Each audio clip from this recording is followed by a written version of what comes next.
السلام علیکم ورحمۃ اللہ وبرکاتہ۔ آج کامیاب مسلمان کی پہچان کیا بتائی ہے؟ الذین هم فی صلاتہم خاشعون، جو نماز تو قائم کرتے ہیں، نماز تو پڑھتے ہیں، لیکن نماز چونچو کا مربع نہیں، کوے کی چونچوں والی نہیں، ٹھوکریں مارنے والی نہیں۔ اللہ اکبر، سمع اللہ لمن حمدہ، اللہ اکبر، اللہ اکبر، اللہ اکبر۔ 4 منٹ میں 4 رکعت پڑھ کے نکل گئے، ہو گئی۔ الذین هم فی صلاتہم خاشعون، جو نماز کے اندر خشوع اور خضوع برتتے ہیں۔ پہلے ترجمہ سن لیجئے، تشریح بعد میں کروں گا۔ پہلا، جو نماز کے اندر خشوع اور خضوع برتتے ہیں۔ والذین هم عن اللغو معرضون، دوسری صفت مسلمانوں کی، وہ مومن وہ مسلمان بھی کامیاب ہو گئے جو لغو باتوں سے پرہیز کرتے ہیں، لغویات سے، لغو کام سے، ہر لغو بیکار کام، فالتو کام، فضول کام، ایسا کام جس کی شریعت نے اجازت نہ دی ہو اور جس کام کے کرنے اور نہ کرنے کا کوئی فائدہ نہ ہو، جو ان کاموں سے دور رہتے ہیں، لغویات سے دور رہتے ہیں، ہر الٹے سیدھے کاموں سے بچتے ہیں۔ والذین هم عن اللغو معرضون، لغو کے اندر لغو باتیں بھی آ گئیں، لغو کام بھی آ گئے، ہر فضول اور فالتو چیز، چاہے وہ بات چیت ہو چاہے وہ کام ہو، جو ان سے دور رہتے ہیں، ان سے پرہیز کرتے ہیں، وہ مومن بھی کامیاب ہو گئے۔ 2 چیزیں۔ والذین هم للزکاة فاعلون، اور اللہ تعالیٰ نے ان کو جو مال دیا ہے وہ اپنے مال کی پوری زکوٰۃ ادا کرتے ہیں۔ زکوٰۃ نکالنے والے بھی کامیاب۔ کل بتایا تھا دوسری چیز، وَأَنفِقُوا یا يُنفِقُونَ، ہم نے جو رزق دیا اس میں سے خرچ کرتے ہیں۔ اور آج میں بتا رہا ہوں جو مال دیا ہے اللہ تعالیٰ نے، اس مال میں سے وہ خرچ کرتے ہیں۔ زکوٰۃ مال کی دی جاتی ہے، جانوروں کی بھی دی جاتی ہے، ہمارے کھیتوں میں جو اناج و غلہ پیدا ہوتا ہے اس پہ بھی زکوٰۃ دی جاتی ہے۔ یہاں اللہ تعالیٰ نے کہا والذین هم للزکاة فاعلون، جن کی اوپر جتنی زکوٰۃ بنتی ہے وہ اپنے مال کی پوری زکوٰۃ پابندی کے ساتھ ادا کرتے ہیں، یہ مومن بھی کامیاب۔ اس کے بعد سماج کی ایک زبردست برائی کے اوپر، والذین هم لفروجہم حافظون، اور وہ مومن بھی کامیاب ہو گئے جو اپنی شرم گاہوں کی حفاظت کرتے ہیں۔ پہلے ترجمہ سنیے، تشریح تو ایک کر کے سب کی کریں گے ہی ہم۔ والذین هم لفروجہم حافظون، جو اپنی شرم گاہوں کی حفاظت کرتے ہیں۔ لیکن یہاں ایک چیز کو مستثنا کر دیا، الگ کر دیا۔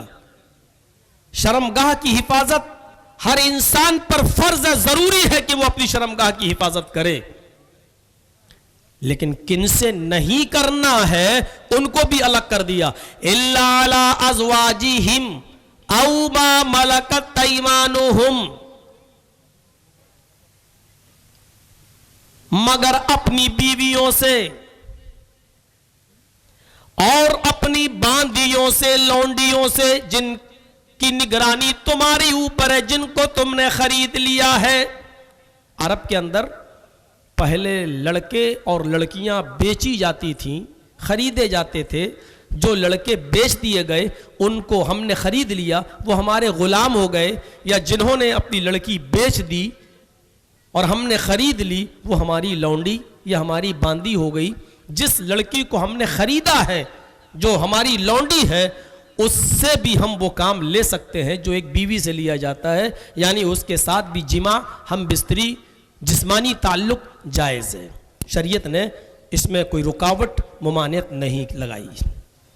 لیکن اب آج کے ماحول میں اب لڑکے اور لڑکیاں بیچے نہیں جاتے، ہیومن رائٹ ہے، ایک انسانی قانون بن چکا ہے. اب لوگ بیچے نہیں جاتے، نہ مرد بیچے جاتے ہیں نہ خریدے جاتے ہیں، اس لیے اب یہ یہاں لاگو نہیں ہے. الا علی ازواجہم او ما ملکت ایمانہم، وہ مومن بھی کامیاب ہو گئے جو اپنی شرمگاہوں کی حفاظت کرتے ہیں، مگر اپنی بیویوں سے نہیں اور اپنی لونڈیوں سے نہیں. لیکن آگے بہت سخت ایک نوٹس لیا اللہ تعالیٰ نے، اپنی لونڈیوں اور اپنی بیویوں کو چھوڑ کر، اپنی بیوی اور اپنی لونڈیوں کو چھوڑ کر اگر تم نے کوئی دوسرا راستہ اختیار کیا، فَمَنِ ابْتَغَى وَرَاءَ ذَلِكَ، اگر اس کے بعد اس کے علاوہ کوئی دوسرا راستہ تلاش کیا، کسی دوسری طرف منہ مارنے کے لیے گئے، کہیں اور تم نے ناجائز طریقے سے اپنی شرمگاہ کا استعمال کیا، فَأُولَئِكَ هُمُ الْعَادُونَ، تو یہی لوگ حد سے زیادہ گزرنے والے، حد سے آگے بڑھنے والے، ایک حد کو کراس کرنے والے کی لمٹ کو کراس کرنے والے ہیں. اولئک هم العادون، یہی سرکش لوگ ہیں.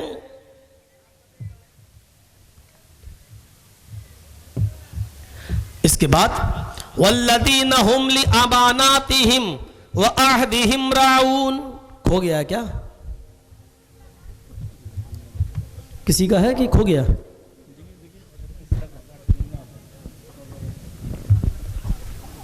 بھیا دیکھ لو، جس کا ہو لے جاؤ.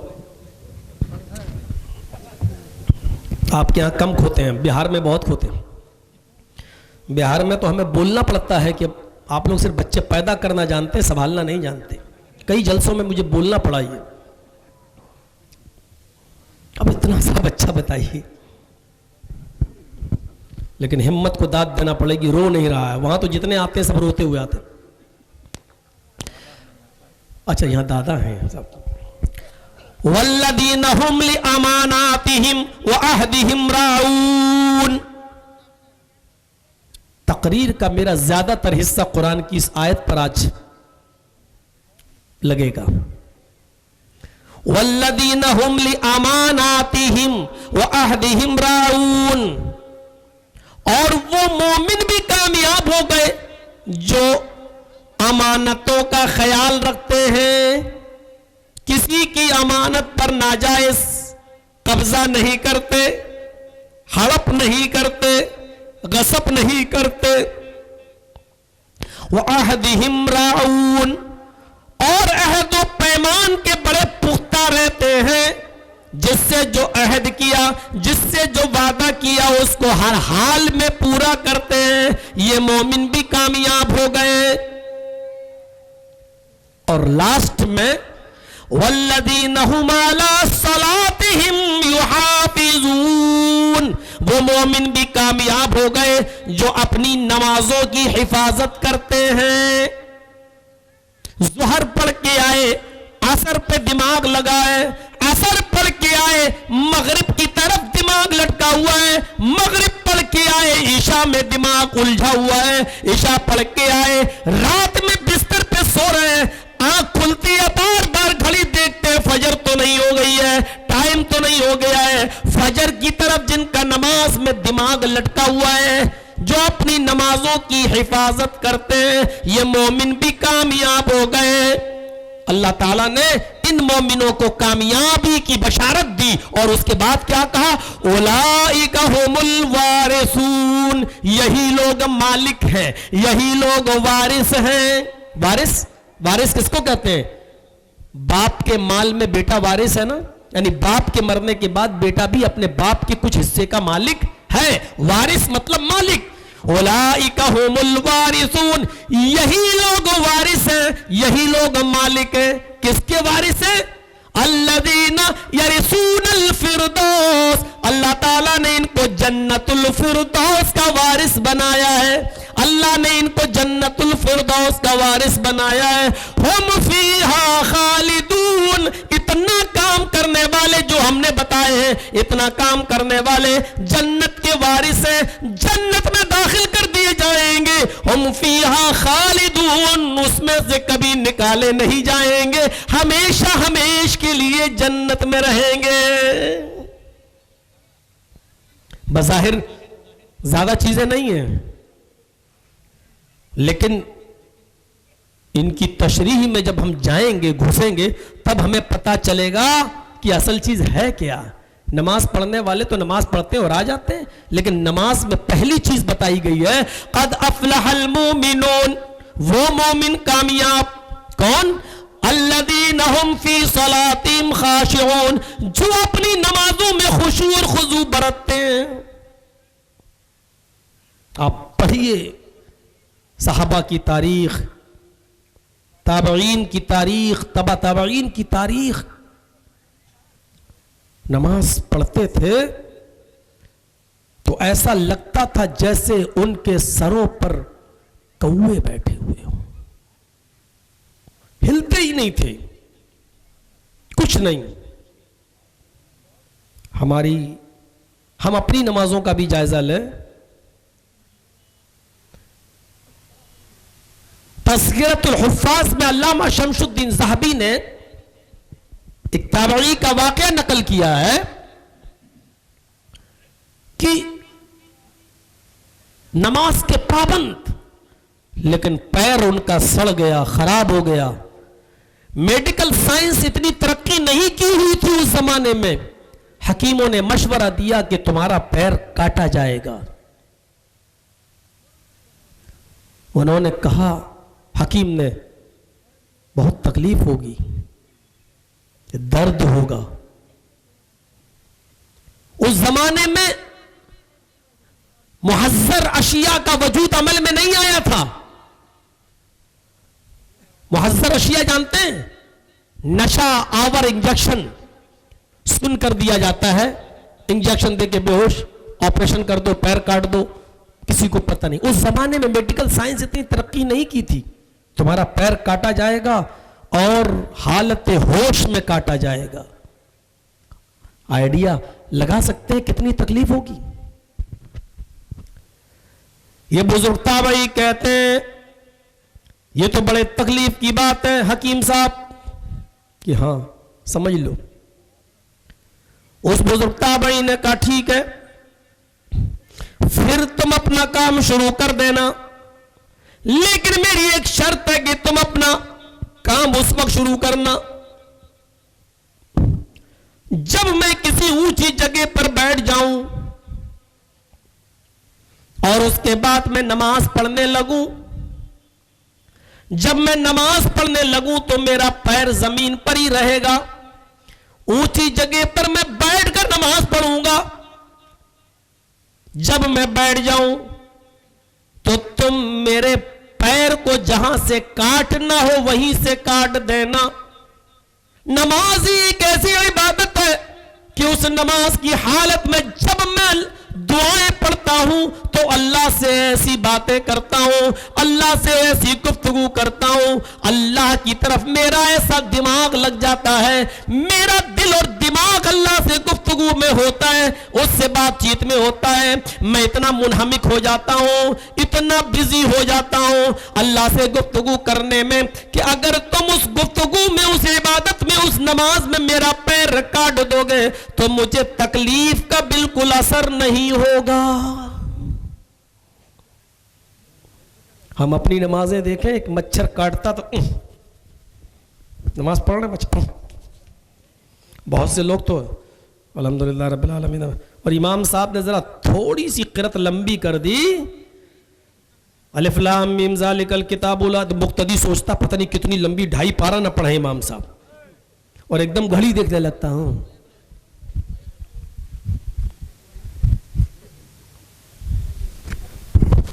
یہ سب ہماری نمازوں کا حال جائزہ لیجیے آپ، جائزہ۔ پہلی شرط بتائی ہے جنت میں جانے کی, جنت کا مالک بننے کی, جنت کا وارث بننے کی, اس ایمان میں داخل ہونے کی, جو ایمان میں داخل ہونے کے بعد مومن جو کامیاب ہوتا ہے, اس مومن کے کامیابی کی پہلی سیڑھی بتائی ہے کہ نماز تو پڑھو لیکن نماز خشوع اور خضوع کے ساتھ پڑھو. ایسی نمازیں نہیں. اللہ اکبر, پیچھے سے کوئی آدمی آیا, زور سے سلام کرا, امام صاحب بھول گئے کیا پڑھ رہے تھے, اور بعد میں امام صاحب تقریر کریں گے کس نے سلام کیا, تمہیں معلوم نہیں نماز کی حالت میں سلام نہیں کرنا چاہیے. ارے اللہ کے بندے, نماز کی حالت میں بھی سلام ہوتا تھا. مسجد میں صحابہ آتے تھے تو سلام کر کے داخل ہوتے تھے. ہاں, نماز کی حالت میں آپ سلام کا جواب زبان سے نہیں دے سکتے ہو, اشارے سے دیا جاتا ہے. اللہ کے رسول اگر نیت باندھے ایسے, اور کوئی مسجد میں داخل ہوا اور نماز ہو رہی ہے اور کسی نے داخل ہوتے ہوئے کہا السلام علیکم, یہ میری طرف دیکھیے, یہ گھر میں عورتیں نماز پڑھ رہی ہیں, سنیں جتنی ماں بہنیں اسکرین میں دیکھ رہی ہیں سنیے, گھر میں آپ نماز پڑھ رہی ہیں, گھر کا بیٹا بیٹی, گھر میں کوئی آیا باہر سے, اس نے سلام کیا, آپ بھی وہاں پر اشارہ کر دیجیے ایسے ہاتھ سے, یہ سلام کا جواب ہو گیا. اگر آپ رکوع میں ہیں تو ایسے دائنے ہاتھ کی ہتھیلی اٹھا دیجیے, انگلی ایسے, یہ آپ کا سلام کا جواب ہو گیا. سجدے میں ہے تو بس ہاتھ تھوڑا سا اٹھا دیجیے, سلام کا جواب ہو گیا. اور تحیات میں بیٹھے ہوئے کسی نے سلام کیا ایسے, یہ سلام کا جواب ہو گیا. لیکن اس پر یہ تقریر کرنا کہ نماز کی حالت میں سلام کا جواب سلام نہیں کرنا چاہیے, یہ سب باتیں غلط ہیں. اللہ کے رسول سلام کا جواب دینے کا طریقہ بتا رہے ہیں. اگر غلط ہوتا تو آپ یہ کہتے کہ نماز کی حالت میں سلام نہیں کرنا چاہیے, لیکن آپ یہ نہیں کہہ رہے, آپ یہ کہہ رہے ہیں کہ سلام کا جواب یوں دے دو, اشارہ کر دو. یہ حدیث ہمیں بتلا رہی ہے کہ نماز کی حالت میں سلام کرنا جائز ناجائز نہیں ہے, کیا جا سکتا ہے, لیکن جواب دینے والا زبان سے جواب نہیں دے گا بلکہ اشارے سے جواب دے گا. جب نماز کی حالت میں سلام کیا جا سکتا ہے تو کوئی کھانا کھا رہا ہو تب سلام کیوں نہیں کیا جا سکتا؟ بہت سے لوگ کہتے ہیں کھانا کھا رہا ہو کوئی تو سلام نہیں کرو, تو تیرے باپ کی حدیث ہے کہاں سے لائے ہو؟ یہ شریعت تم میں رچے کہاں سے؟ ہم ڈھونڈ ڈھونڈ کے پریشان ہیں, نہیں مل رہا ہے. اچھا یہ بتائیے, آپ کھانا کھا رہے ہو, درمیان آپ کے کھانا کے بیچ میں اگر کوئی آدمی آ جائے تو آپ اس کو کہیں گے کہ نہیں کہیں گے آئیے کھانا کھا لیجئے؟ جب کوئی آدمی آ رہا ہے آپ اس سے کہہ رہے ہیں آئیے کھانا کھا لیجئے, آپ یہ کہہ سکتے ہیں اپنی زبان سے آئیے کھانا کھا لیجئے, لیکن یہ نہیں کہہ سکتے السلام علیکم واہ مولویوں تمہاری کھوپڑیوں میں ہمیں لگتا ہے یو پی کی بھینسوں کا گوبر بھر گیا ہے. وہ ان کے چچا لگتے ہیں. غور کیجیے, آپ آئیے کھانا کھا لو یہ تو کہہ سکتے ہو آپ, لیکن السلام علیکم کہہ دیا تو غلط ہو گیا. کھانا کوئی کھا رہا ہو, آپ جائیں, آپ سلام کر کے جائیے, کھانا کھانے والا سلام کا جواب دے گا. وعلیکم السلام ورحمۃ اللہ وبرکاتہ. آئیے صاحب آپ بھی کھانا تناول فرما لیجئے, بیٹھ جائیے, کوئی فرق نہیں پڑے گا. خیر یہ ضمنی بات آ گئی. دوسری الذین هم فی صلاتہم خاشعون, جو اپنی نمازوں میں خشوع اور خضوع برتتے ہیں. ایسی نماز ہے, ایسی. علامہ شاطبی رحمت اللہ علیہ نے اپنی کتاب کے اندر ایک بہت زبردست واقعہ نقل کیا ہے. اس واقعے کو اگر آپ پڑھیں گے تو تعجب کریں گے. ایک بہت بڑے مشہور محدث جلیل, محدث, حدیثوں پہ جس کو زبردست مہارت, ایکسپیرینس, تجربہ حاصل تھا. کیا نام تھا ان کا؟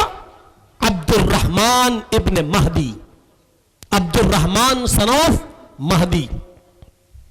یہ نام یاد رکھیے گا, عبد الرحمن صنوف مہدی. ہم اس کو عربی میں کہہ رہے ہیں, ان کا نام تھا عبد الرحمن ابن مہدی, مہدی کے بیٹے عبد الرحمن. اسی لیے ہم یہ کان میں نہیں لگاتے ہیں, ہم چشمہ نہیں لگاتے ہیں کہ کان میں ڈنڈی پھنس جاتی ہے تو یہ لوگ لگا دیتے ہیں. کھول دیں تو وہ بول رہے ہیں کہ وہ ہوگا, لگا رہنے دیں, تکلیف زیادہ دقت ہوگی تو ہٹا دیں گے. تو سنیے, علامہ محدث جلیل عبد الرحمن ابن مہدی ایک مرتبہ مسجد کے اندر مدینے کے اندر داخل ہوئے. میں تھوڑی سی اسپیڈ ابھی نارمل رکھ رہا ہوں تاکہ آپ کو سمجھا سکوں. مدینے کے اندر داخل ہوئے. پھر یاد رکھیے گا, بہت غور سے سنیے گا, بہت بڑے محدث ہیں. نام کیا ہے؟ عبد الرحمن ابن مہدی, پڑھے لکھے ہیں, محدث ہیں. مدینے کے اندر داخل ہوئے, اور داخل جب ہوئے تو اذان کا وقت تھا. حی علی الصلاۃ, حی علی الفلاح کی آوازیں آ رہی تھیں. عبد الرحمن ابن مہدی مسجد نبوی کے اندر داخل ہو گئے, اور مسجد نبوی کے اندر امامت کون کر رہا ہے؟ نماز کون پڑھاتے ہیں؟ مسجد نبوی کے امام کون ہیں؟ اس علاقے کے سب سے بڑے عالم, امام وقت, اس زمانے کے سب سے بڑے عالم. کیا نام ہے؟ امام مالک رحمت اللہ علیہ. اب مسجد میں جب داخل ہوئے تو یہ سنت پڑھنے لگے. سنت پڑھنے کے بعد جب جماعت کھڑی ہوئی تو عبد الرحمن ابن مہدی جماعت میں شامل ہو گئے, لیکن ان کے کاندھے کے اوپر ایک چادر رکھی ہوئی تھی. سفر میں لوگ لے لیتے ہیں, کوئی گمچھا, کوئی چادر, جا رہے, تو چادر ان کے کاندھے پہ رکھی ہوئی تھی. اب انہوں نے سوچا کہ یہ نماز پڑھیں گے تو چادر بھی, ہم رکوع میں جائیں گے تو یہ لٹکے گی, کہیں گرے گی. تو انہوں نے کاندھے سے وہ چادر اتاری, کاندھے سے چادر اتاری اور اس کو اپنے سامنے رکھ لیا. بس جیسے آج ہم لوگ موبائل سامنے رکھ دیتے ہیں, چشمہ اتارا سامنے رکھ دیتے ہیں, نماز پڑھنے جا رہے ہیں کہ ڈسٹرب نہ ہو, پھوٹ نہ جائے, جیب میں رکھ, چشمہ اتارا سامنے رکھ دیا, یا موبائل کا بند کر کے سامنے رکھ دیا, یا ہمارے ہاتھ میں ہینڈ کرچیف رومال ہے, ہم نے اس کو نکالا سامنے رکھ دیا. انہوں نے بھی چادر اٹھائی اور اس کو لپیٹا اور سامنے رکھ دیا. یہ چیز مدینے والوں کے لیے ایک نئی چیز تھی. ان کو بڑا تعجب ہوا, لیکن نہیں جانتے تھے یہ کون شخص ہے, جبکہ یہ بہت بڑے محدث تھے, نہیں معلوم. امام مالک رحمت اللہ علیہ آئے اور سیدھے مصلی امامت پر کھڑے ہو گئے. امام مالک رحمت اللہ علیہ نے دیکھا کہ اقامت ہو گئی, اللہ اکبر اللہ اکبر, اشہد ان لا الہ الا اللہ, اشہد ان محمد رسول اللہ, حی علی الصلاۃ حی علی الفلاح, قد قامت الصلاۃ قد قامت الصلاۃ, اللہ اکبر لا الہ الا اللہ.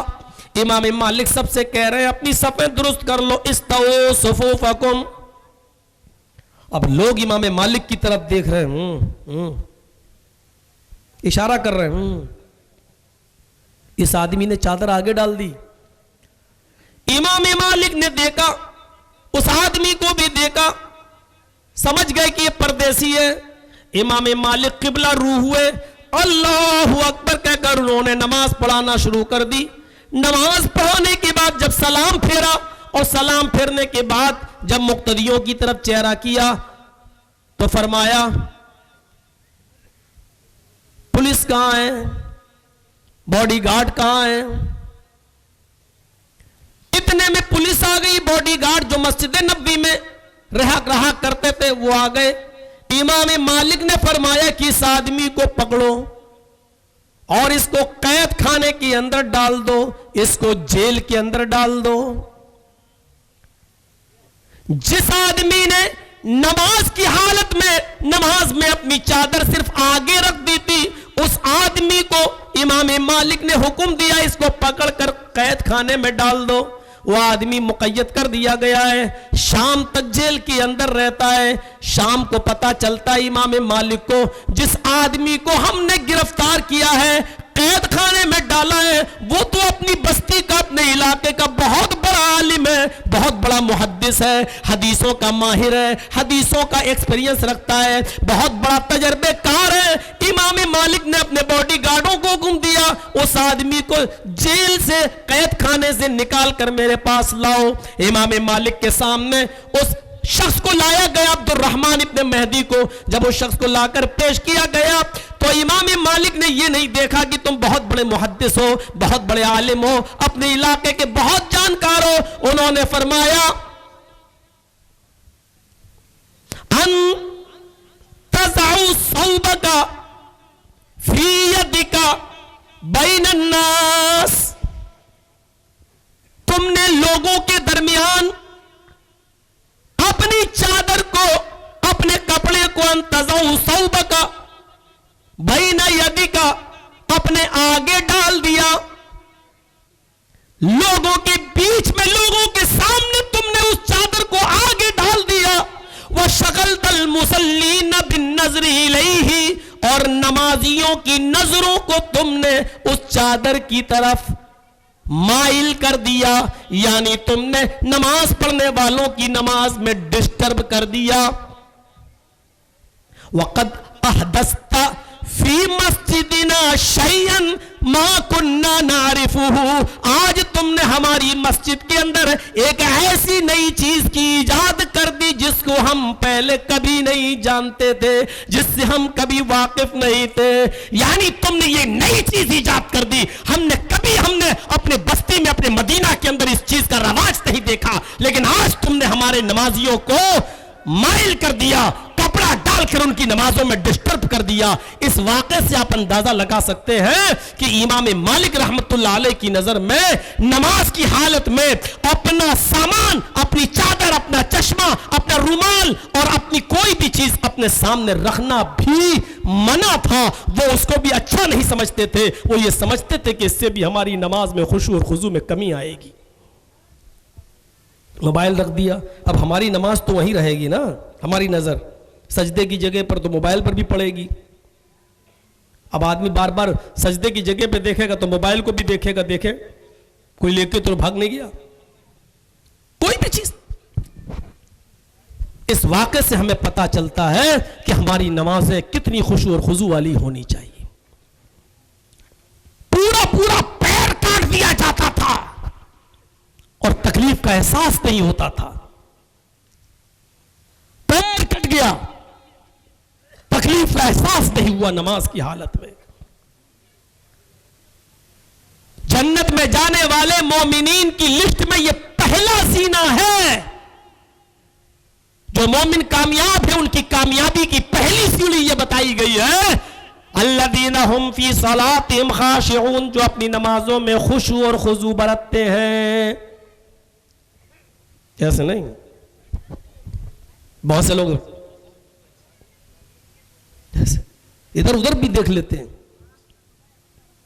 ہم نے شاید کبھی سنایا تھا واقعہ, یاد ہوگا آپ کو, اس جگہ سنایا یا کہاں سنایا. بہت سے لوگوں کو تو اپنی بھولی ہوئی چیزیں دو ہی جگہ یاد آتی ہیں, یا تو نماز میں یا لیٹرین میں. جو چیز بھولی ہوئی ہو لیٹرین میں یاد آ جاتی, ہاں ہاں فلاں جگہ رکھی, یا نماز میں. اور ایک شخص تو اپنے امام سے بحث کر رہا تھا. امام صاحب نے جب نماز پڑھائی, 4 رکعت پڑھا کے سلام پھیرا, تو ایک ہی مقتدی تھا, وہ کھڑا ہو کے کہنے لگا, امام صاحب آپ نے تو 3 ہی رکعت پڑھائی. امام صاحب کہتے نہیں صاحب میں نے تو 4 پڑھائی. کہنا 3 پڑھائی. امام صاحب نے کہا ہو سکتا غلطی ہو گئی ہو. دوسرے نمازیوں سے پوچھا, سارے نمازی کہنے لگے نہیں 4 ہی پڑھائی. تو کہا سب تو کہہ رہے ہیں 4 پڑھائی, تو کہہ رہا 3 پڑھائی. بولا کہ سب ایک طرف, ہم اکیلے, میری بات صحیح ہے. امام صاحب نے کہا تیری بات کیسے صحیح ہے, اتنے لوگوں کی مانوں یا میری؟ بولا میری مانو, میں صحیح بول رہا ہوں. کہا اچھا تو کیسے صحیح بول رہا ہے؟ کہتا کہ دیکھیے امام صاحب میری 4 دکانیں ہیں, اور آپ جب نماز پڑھاتے ہیں تو میں ہر ایک رکعت میں اپنی ایک دکان کا حساب جوڑ لیتا ہوں.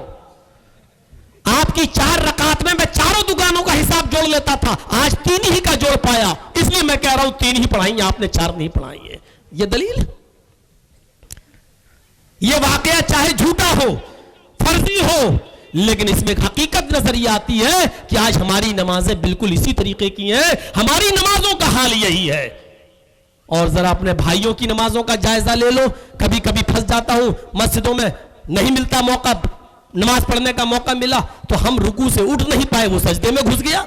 ہم ابھی پڑھ نہیں پا رہے ربنا ولک الحمد حمدا کثیرا طیبا مبارکا فی, یہ پڑھنے کے بعد جب تک سجدے میں جا رہے ہیں اس کا پہلا سجدہ ہو گیا, اور جب تک پہلا سجدہ کر کے اٹھ رہے ہیں ہم پڑھ نہیں پائے اللہم اغفر لی وارحمنی وہدنی وعافنی وارزقنی, تب تک اس نے دوسرا سجدہ ٹھوک دیا.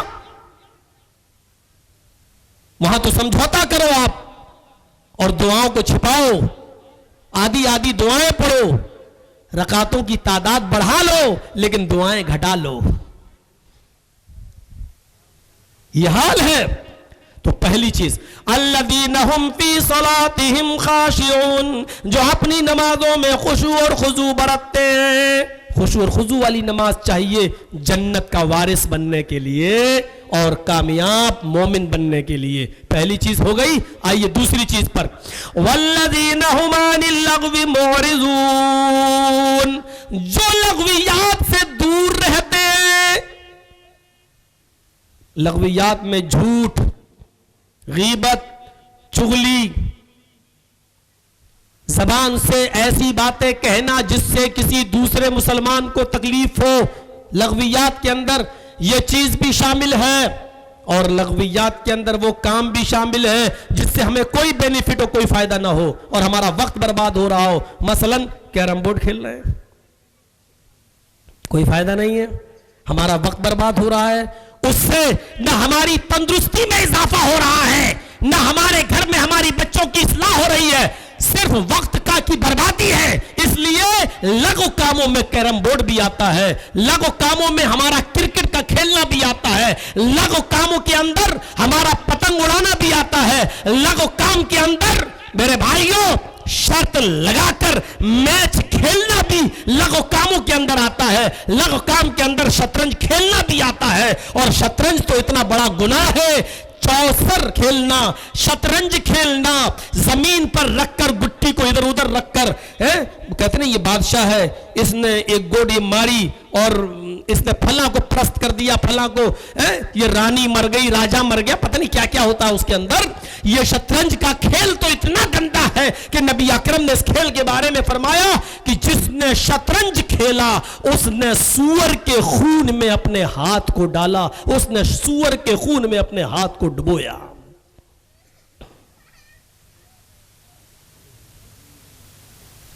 کھیلتے ہیں ہم یہ کیرم بورڈ سبھی اسی حکم میں ہے. کوئی ایک چیز بیان کر دی جائے تو نتیجہ اسی سے نکالا جائے گا, اور اس کے باوجود یہ سب سنتے ہیں, اور سننے کے باوجود بھی آپ چلے جائیے بلیا ڈانگا موڑ سے موزم پور تک تو راستے میں کتنے بڑے بڑے کیرم بورڈ لگتا, پورا کمرہ گھیرے پڑے ہیں, اور دیکھ رہے ہیں مولانا جرجی سلام علیکم, جرجی صاحب سلام علیکم, سلام بھی ہو رہا ہے, کیرم بورڈ بھی کھیلا جا رہا ہے. شرم نہیں, احساس تک نہیں ہوتا ہے کہ کل تو تقریر کیے ہیں مولانا صاحب کیرم بورڈ پر, اور آج انہی کی آنکھوں کے سامنے ہم کیرم بورڈ کھیل رہے ہیں. حیا, شرم جب کسی انسان کے جسم سے نکال لی جائے تو پھر اس کو پرواہ نہیں ہوتی کہ وہ کیا کر رہا ہے, اس کو کسی چیز کی کوئی پرواہ نہیں ہوتی ہے. اس لیے فرمایا شرم و حیا باقی رکھی جائے, کیونکہ اگر شرم و حیا نکل گئی تو انسان اپنی ماں, اپنی بہن اور اپنی بیٹی کے ساتھ بھی زنا کر بیٹھے گا. کوئی جب شرم و حیا ہی نہیں رہی تو پھر اس سے کوئی بھی کام کا امکان ہے, کچھ بھی کر سکتا, ہر کام اس کے لیے ممکن ہے, ہر کام پاسبل ہے اس کے لیے. یہ سب لغو کاموں میں آتا ہے. ایسی بات انسان کی زبان سے نہیں نکلے. اللہ کے نبی صلی اللہ علیہ وسلم فرماتے ہیں من سلم المسلمون من لسانہ و یدہ, مسلمان تو وہ ہے جس مسلمان تو وہ ہے جس کی زبان سے اور جس کے ہاتھ سے کسی دوسرے مسلمان کو تکلیف نہ ہو. جان بوجھ کر تکلیف دے رہے ہو تو سمجھ لو کہ آپ ایک لغو کام کر رہے ہو, سمجھ لو کہ آپ ایک بیکار کام کر رہے ہو, جھوٹ بول رہے ہو تو یہ ایک لغو بات ہے. فرمایا جب ایک مومن بندہ, ایک مسلمان اسلام کی حالت میں جب وہ جھوٹ بولتا ہے تو اس کے جھوٹ کی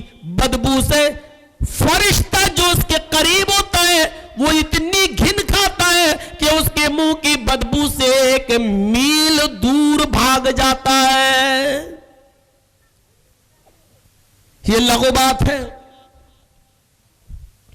جھوٹ بولنا بھی وہاں جائز بتایا ہے جہاں دو مسلمان آپس میں لڑ جائیں, دو جماعتیں آپس میں لڑ جائیں, اور تمہیں معلوم ہے کہ یہاں جھوٹ اگر بول دوں تو ان دونوں کو ایک کیا جا سکتا ہے, تو وہاں اللہ کے نبی نے ان دونوں کو ملانے کے لیے اور ایک پلیٹ فارم پر لانے کے لیے, ان دونوں کے دلوں کو جوڑنے کے لیے فرمایا کہ تم یہاں جھوٹ بول سکتے ہو.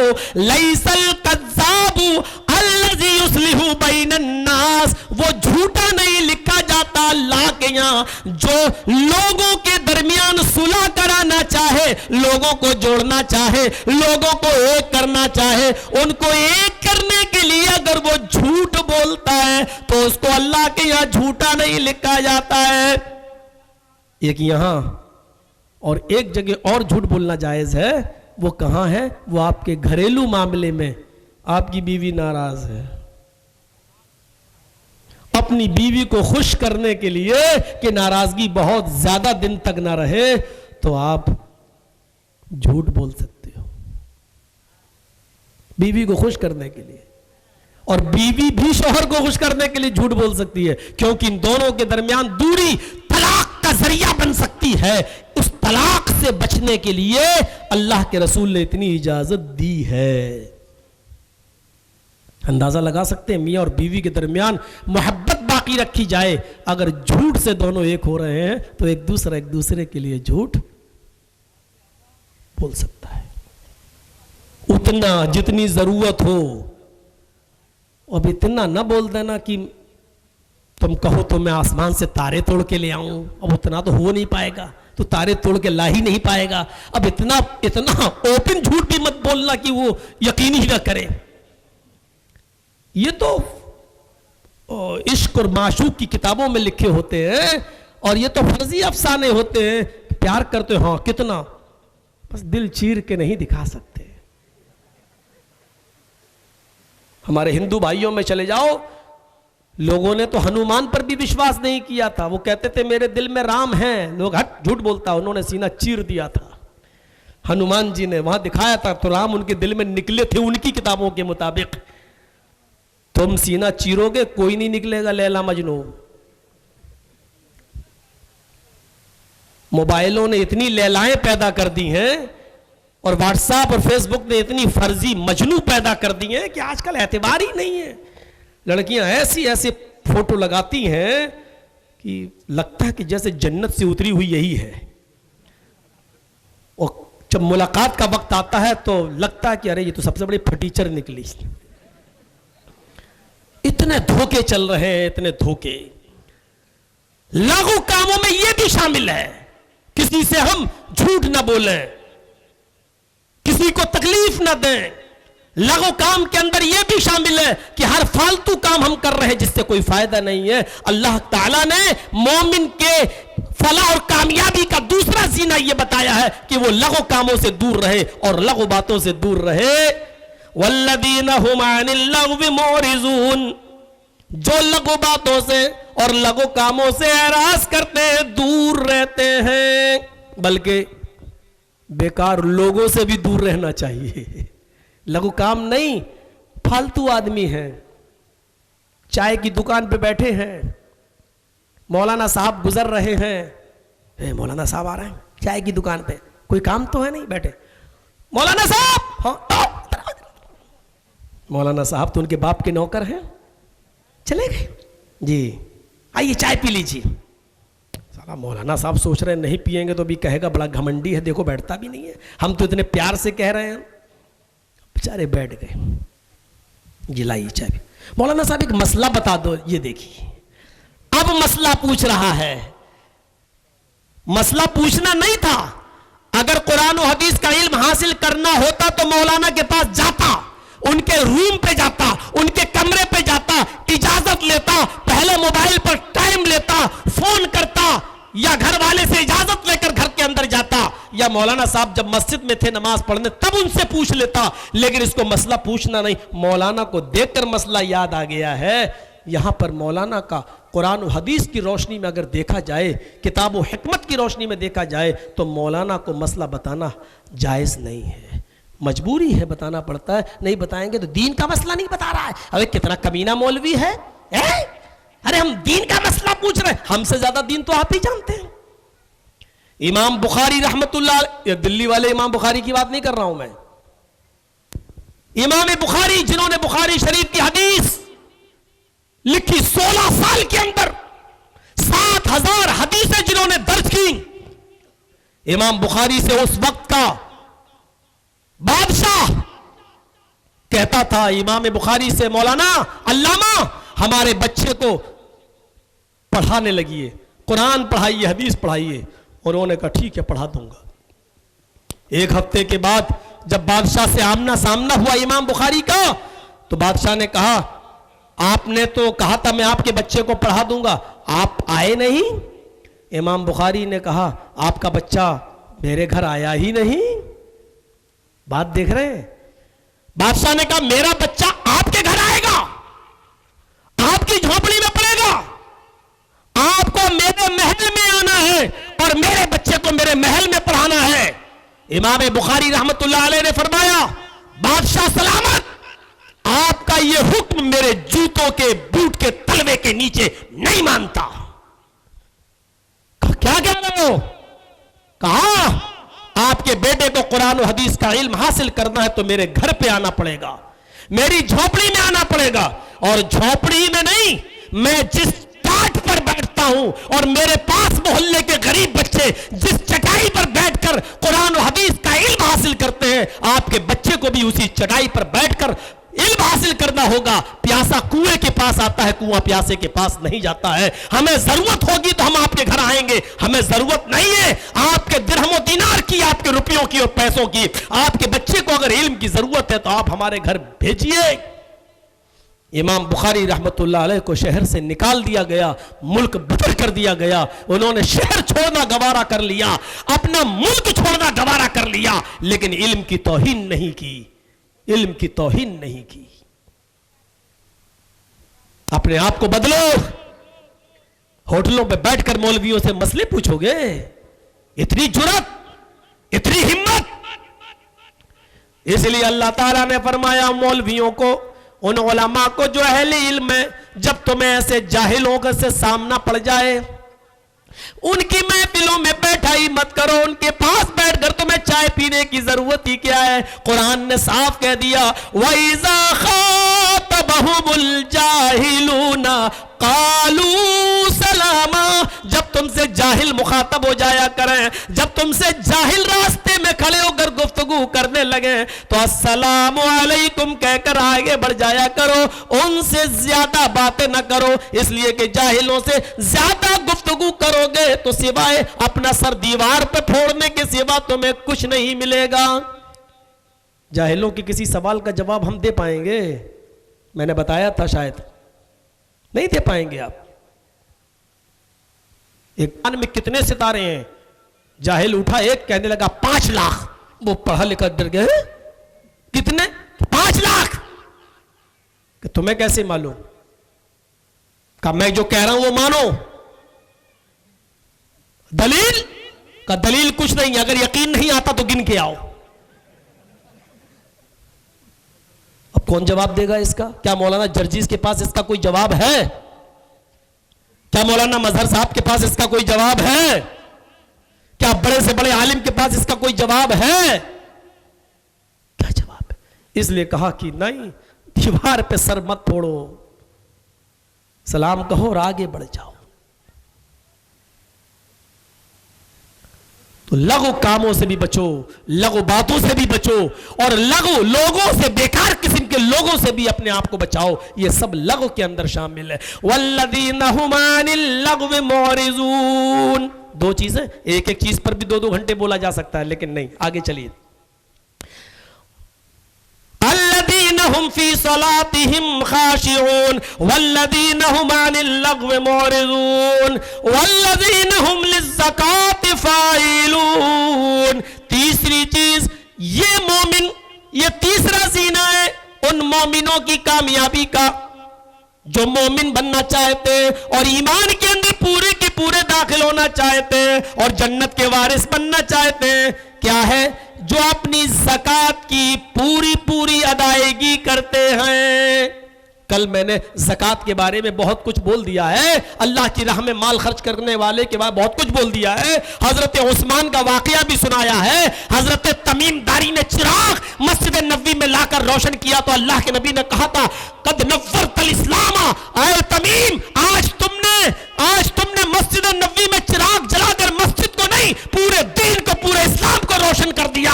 کل میں نے یہ واقعات بتائے تھے، حضرت عثمان کو اللہ کے رسول نے زیادہ اونٹ دینے کے عوض میں یہ بھی کہا تھا کہ آج کے بعد میرا اس عثمان ایک بھی نیکی نہ کرے پھر بھی اللہ اس کو جنت دے کر رہے گا۔ یہ سارے واقعات میں نے کل بتا دیے، آج صرف اتنا بتا دینا چاہتا ہوں، آپ کے پاس زکوٰۃ کی مالیت ہے، ملکیت ہے، 7.5 تولے سونا، تقریباً 25 گرام سونا اگر آپ کے پاس ہے یا 25 گرام سونا نہیں ہے، 10 گرام سونا ہے، لیکن 15 گرام سونے کی ملکیت پیسہ آپ کے پاس ہے، اور پیسہ اور سونا دونوں چیزیں ملا کر اگر 25 گرام سونا یا 52 تولہ چاندی کے برابر اگر آپ کے پاس پیسہ ہے اور اس پر 1 سال گزر چکی ہے تو آپ کے اوپر زکوٰۃ فرض ہے۔ 100 روپے میں 2.5 روپیہ، 40 روپے میں 1 روپیہ، 1000 میں 25 روپیہ آپ کے پاس زکوٰۃ کی مالیت ہے، اور آپ نے حساب کتاب جوڑا، آپ کے 5000 روپے زکوٰۃ کے نکل رہے ہیں۔ غور سے سنیے گا، 5000 روپے زکوٰۃ کے نکل رہے ہیں، آپ نے 4900 روپے زکوٰۃ میں نکال دیے ہیں، صرف 100 روپے نہیں دیے، آپ کی پوری زکوٰۃ بیکار۔ حساب کتاب سمجھ رہے ہیں؟ بڑی بڑی کوٹھیوں والوں سنو، امیروں سنو، زمین و جائیداد اور بلڈنگوں کے مالکوں سنو، غریبوں کا حق مار کر اپنی بلڈنگوں میں پیسہ لگانے والے، غریبوں کا خون چوسنے والے سرداروں سنو، 4-5 ہزار زکوٰۃ نکل رہی ہے تمہاری اور 4900 دے دیا، صرف 100 نہیں دیا، بہت دے چکے، 4900 نہیں، 4999 دے دیا، 1 روپیہ چھوڑ دیا، بہت دے چکے، اب نہیں دیں گے۔ جانتے ہو یہ 1 روپیہ بھی جو آپ نے روک لیا اور جان بوجھ کر آپ نے نہیں دیا، اس کا عذاب کیا ہے؟ حضرت ابو بکر صدیق رضی اللہ تعالیٰ عنہ کس واقعے سے اندازہ لگاؤ، اللہ کے نبی جب زندہ تھے تو وہ صحابی 40 بکریوں پر 1 بکری زکوٰۃ دیا کرتے تھے۔ اللہ کے نبی صلی اللہ علیہ وسلم جب ان کے دروازے پہ جاتے تھے تو وہ 1 بکری کھول دیا کرتے تھے اور اس کی رسی اللہ کے نبی صلی اللہ علیہ وسلم کے ہاتھ میں دے دیا کرتے تھے کہ لیجئے ہماری زکوٰۃ یہ بنتی ہے، آپ لے جائیے۔ ایسا ہی ہوتا رہا، اللہ کے نبی جب اس دنیا سے رخصت ہو گیا، آپ کا انتقال ہو گیا، آپ اللہ کے پاس چلے گئے تو ابو بکر صدیق خلیفہ بنائے گئے۔ ابو بکر صدیق بھی زکوٰۃ لینے کے لیے جب اس صحابی کے دروازے پر پہنچے تو صحابی سے کہا ہم اللہ کے نبی کے زمانے میں نبی کے ساتھ آیا کرتے تھے تو تم 1 بکری زکوٰۃ میں دیتے تھے، آج بھی تمہارے اوپر 1 بکری بنتی ہے، وہی زکوٰۃ لینے میں آیا ہوں۔ وہ صحابی نے کہا بالکل ٹھیک ہے، میں انکار نہیں کر رہا ہوں، اللہ کے نبی کو بکری دیا کرتا تھا، میں آپ کو بھی بکری دوں گا۔ اس صحابی نے بکری کھولی اور لا کر اس کا کان پکڑ کر کھینچ کر لائے اور کہا اے ابو بکر صدیق یہ بکری میں تمہیں دے رہا ہوں، یہ لے لو۔ حضرت ابو بکر صدیق نے کہا اللہ کے نبی کے زمانے میں تم اس بکری کی رسی کھول کر اس کے ساتھ مجھے دیتے تھے، یعنی بکری کی رسی مجھے پکڑاتے تھے اور میں رسی پکڑ کر بکری کو لے جایا کرتا تھا، آج تم نے رسی روک لی، صرف بکری مجھے دے رہے ہو۔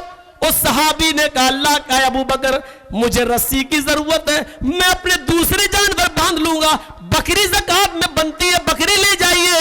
ابو بکر صدیق نے کہا میری آنکھوں نے دیکھا ہے اللہ کے رسول رسی سمیت بکری وصول کرتے تھے، اللہ کی قسم اگر تم نے بکری دے دی اور رسی روک لی تب بھی میں تم سے قتال کروں گا، جہاد کروں گا، تمہارے خلاف تلوار نکالنے کا حکم دوں گا، میں تم سے لڑوں گا۔ میرے بھائیو، وہ آدمی بکری دے رہا ہے لیکن رسی نہیں، تب بھی ابو بکر صدیق کہہ رہے ہیں کہ اگر تم نے رسی نہیں دی تب بھی میں تم سے جہاد کروں گا، قتال کروں گا۔ وہ صحابی اندر گئے اور انہوں نے رسی لا کر بکری کو باندھ کر دے دیا۔ میرے بھائیو، میں یہی بات کہنا چاہتا ہوں، بکری ہی زکات میں بن رہی ہے لیکن اللہ کے رسول کو رسی سمیت دیتے تھے تو رسی سمیت میں لوں گا، بکری نہیں لوں گا، رسی بھی ساتھ میں لوں گا۔ 4999 دے دیے اور ایک روک لیا، آپ کی پوری زکات بیکار، آپ کے خلاف جنگ کرنا جائز ہو جائے گا۔ ہم کتنا حق مارتے ہیں، دیکھ رہے ہیں مردوں کی آواز میں سناٹا، کچریاں کہاں پک رہی ہیں، یہ دیکھیے صرف عورتوں کی، لیڈیز کی آواز سنائی دے گی، فطرت ہے۔ یہ ایسا ریڈیو ہے کہ اس کا لاکھ تھوتڑا بند کرو ہو ہی نہیں سکتا۔ جلسہ سننے آتی کب ہیں، تو بیچاری لپسٹک، کریم، پاؤڈر، سینڈل، چپل یہ سب دکھانے آتی ہیں۔ ہو گیا مقصد، حل ہو گیا ان کا۔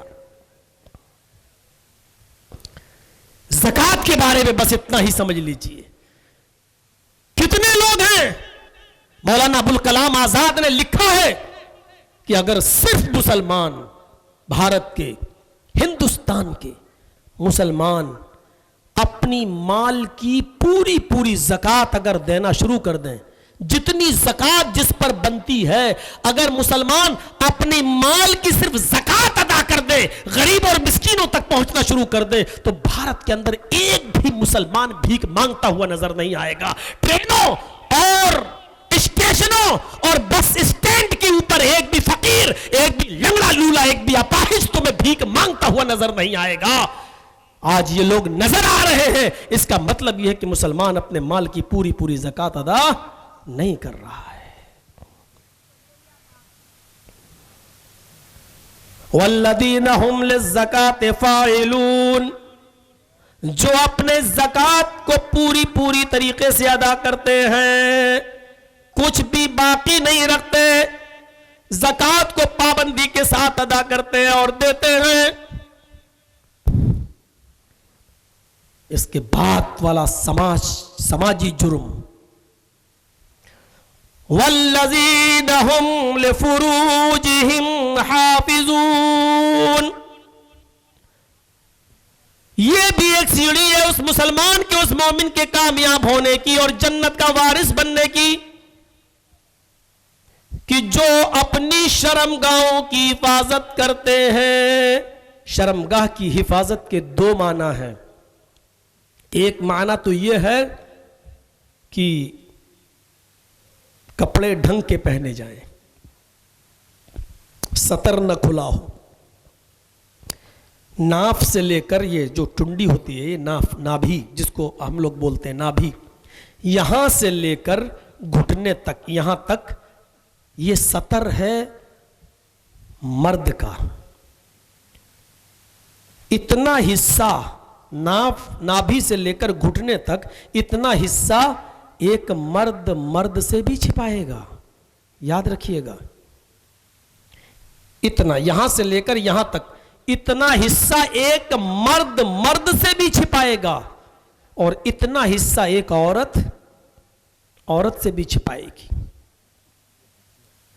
لا ينظر الرجل الى عورت الرجل، کوئی مرد کسی مرد کی سطر پر نظر نہ ڈالے، ولا تنظر المرأة الى عورت المرأة، اور کوئی عورت کسی عورت کی سطر پر نظر نہ ڈالے۔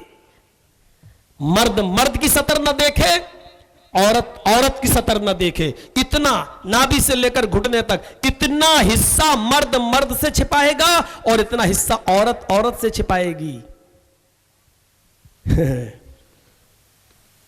ہینڈ پائپ پر نہانے والے اور کنووں پہ نہانے والے اور وہ مرد جو تالابوں میں نہاتے ہیں اور ایک سائیڈ میں لیڈیز نہاتی ہیں، نظریں ڈال لیں سماج پر.